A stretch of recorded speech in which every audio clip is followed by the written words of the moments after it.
Welcome to Life Happens, where Texans come to protect their legacy and prepare for the second half of life.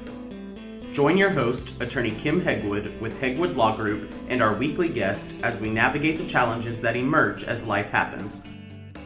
Now here's your host, Kim Hegwood.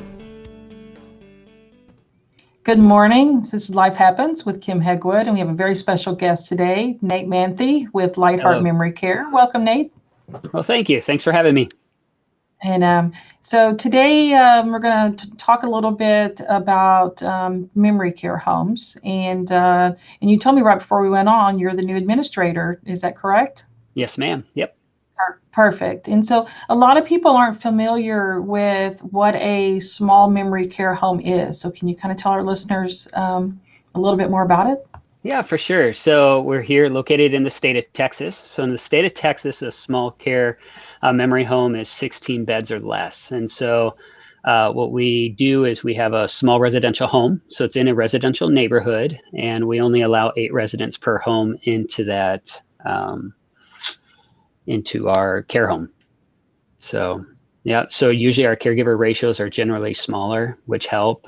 We still offer assisted living services like the big box facilities. So like medication reminders, home cooked meals, things like that. And just out of curiosity, what is the ratio for caregivers to the residents? Yeah, so ours is 4 to 1. So it's 1 caregiver for 4 residents. So, and I imagine that differs a lot in the larger facilities. Yeah. I think, it comes down to maybe bottom line. It comes down to maybe how they've structured their facility. So for us, we really we want to focus on the individual care, because in memory care, we know that they tend to be a little more needing more help, more assistance. And so what other differences, when families are looking for a placement for their loved ones, what are some very significant differences between what you offer as compared to, larger memory care facilities? Yeah, I think the big difference that you'll find with our families, what they're really happy with is it's the caregiver ratio. The family member becomes a family, and most of where our homes are located, they're located in residential neighborhoods where people have grown up, where there's been a small number of people within that home. And as they have aged and memory impairments or cognitive deficits have, impaired some of their activities of daily living, our home is kind of a smoother transition versus a big box facility where there's a big institution. There's lots of more people that they have to deal with. So we still have family dining. We still have, the rooms. It's a home. It's not home-like. It is a home. I would think having that home setting is probably easier for residents who are suffering from memory loss to feel like they are at home versus feeling, like they're in a big facility, or it's definitely not at home, considering in a big facility. Yeah. We have found that the residents' anxiety levels have decreased a lot since, have decreased since we're able to facilitate the home environment. There's still activities, there's things that we can do. We can bring in other service providers like physical therapy, hospice, home health, things like that to help within the home. And we found that has helped. Perfect. And so a lot of your memory care homes, you said are in residential neighborhoods. So, and that's not uncommon, correct? Correct. And so do you think it helps the residents, if they're outside and things like that, that feeling of, being out in the yard or just, do you think that helps as well, as far as the inside, feeling like home on the inside as well as feeling like home on the outside?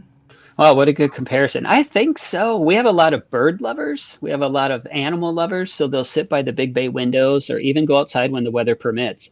Yeah, and I think just, if it's a fenced in yard, there's gardening. Some of these ladies, they love to garden. And so there's little gardens they can putz around with. And so I think it helps. Yeah, there's a holistic approach maybe to it, inside and outside. Yeah. I had been in some of the some of the residential, homes, and some of them have animals. Yeah. So I think that, helps as well. And so, Yeah. But, COVID's hit the industry very hard. I know that it's just been so painful, across the board with the people that, that we work with, in assisted living and in long-term care and Yeah. even in independent living facilities has been very painful. Yeah. How has COVID affected your type of small memory care homes? Yeah. So I'm sure like a lot of the healthcare industry, heavy government regulation has come down. And I think some of it's been good, some of it's not been good, and it affects people on a spectrum, right? So about a year ago, when COVID was, when we're still learning what COVID was and how it was, I think the pendulum swung all the way to the other side. So visitation was it was shut down. Facilities were shut down. It was mandated by the state. And so I know that was hard, especially on the residents, because some familiarity that they had with family visiting was kind of cut off. And I know it was really hard for families.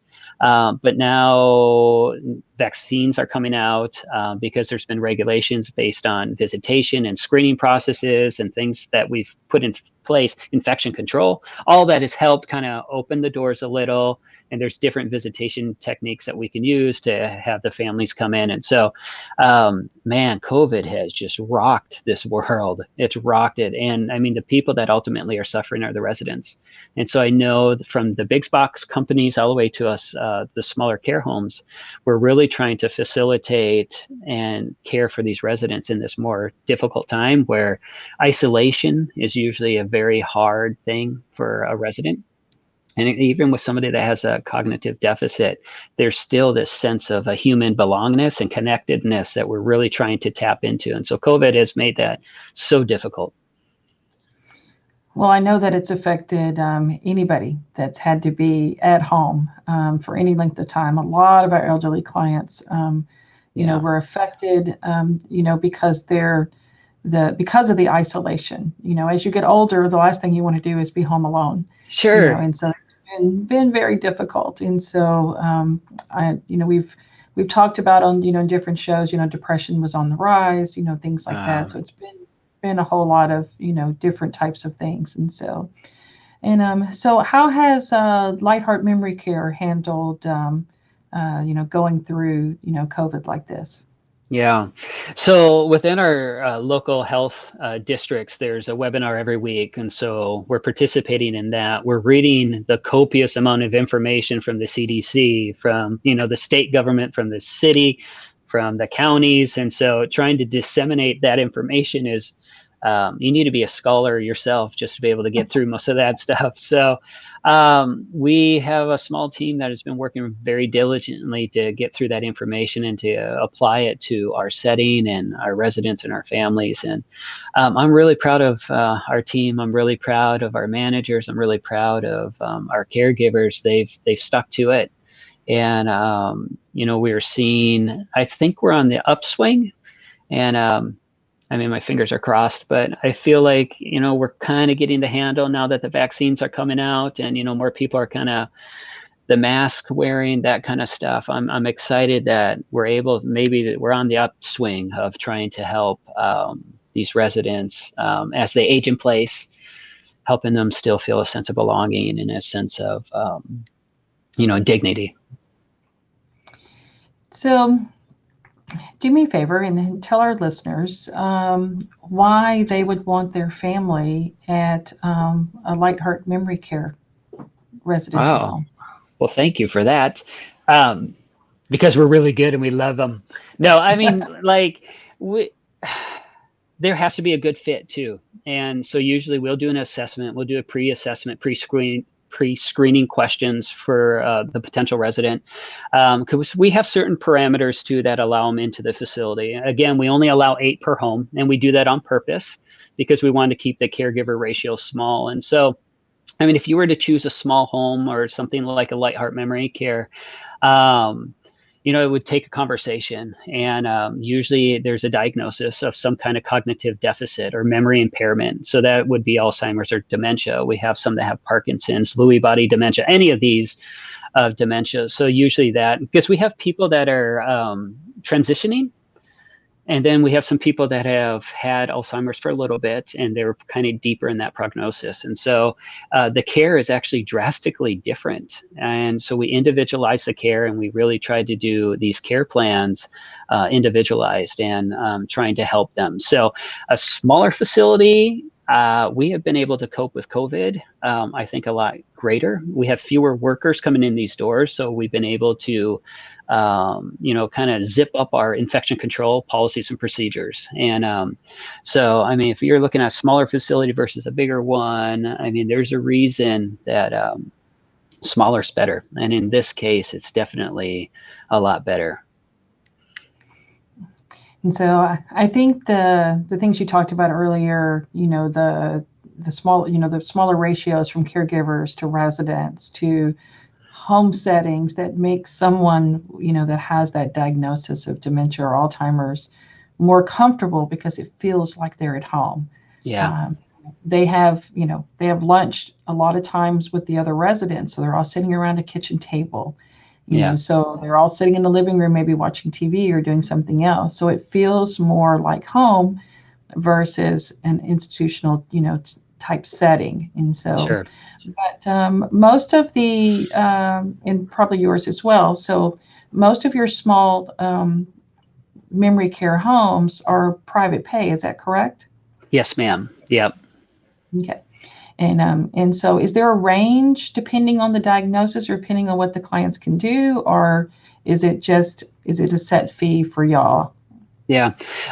So within our facility, we charge for the care. And so that's our fee. So different facilities, different places, they'll do kind of a menu. So you kind of pick and choose, if mom needs help with feeding or dad needs help with bathing, you kind of pick that stuff. For us, it's all inclusive fee because the goal is that it's a home, right? It's their home. And so we want them to age in place. And so we understand that as people age, usually they decline. And as they decline, that means services increase. And so, this is all part of this conversation we have with them at the beginning is that, anybody can care for the body, but it takes somebody special to care for the mind. And so if we can get them in place and allow them to age in place. So anyways, to answer your question, yes, it's a flat fee that we charge.